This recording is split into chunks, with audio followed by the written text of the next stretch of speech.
ቤተሰብ ትንሽ በረድኩኝ። ማንዬ ብታምኑ ባታምኑ ይሄ ነገር ገባ ነው ምላችሁ።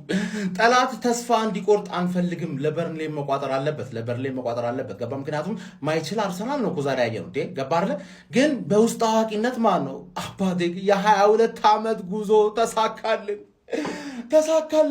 አሁን ፒኤስጂን ስንገጥም ማን ነው ለማስከበር ራሳችንን ዋንጫውንም ከያዝነውም ከእንደገና ፒኤስጂንም ካሸነፍን የክብር ጉዳይ ነው እንጂ ወደ ቻምፒዮንነት ተመልሰናል። እኔ ላምን አልቻልኩም። ባለቀ ሰዓት ሊዘርፉን ሲሞክሩ እንዴት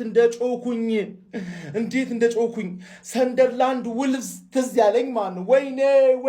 ወይኔ ግን ፈጣሪ ለአንተ ሲልህ ለአንተ ነው አባት።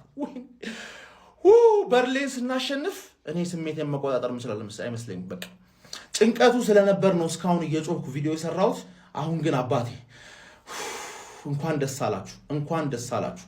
ከ22 ዓመት በኋላ ቻምፒየን ልንሆን ነው አባቴ፣ ልንሆን ነው። አንድ ሳምንት ብቻ ማን ነው ለበርንሌ መቋጠር እንዳያቆሙ ብቻ ገባ። ቋጣሪ ያስፈልገናል። ሲቋጠርብን ነው የሚያረካው። የዛሬ ድል ቀስ ብለህ ሰከን ብለህ ስታየው እንዴት እንደሚያረካ እና ዌስትሃምን አሸንፈን የዴክለን ራይስን ውለታ ቢስ ፋንቤዝ ሬሌጌትድ፣ ይሄ የሚያክል ስቴዲዮም ይዘ ሬሌጌትድ እንዴት ነው የሚያረካው?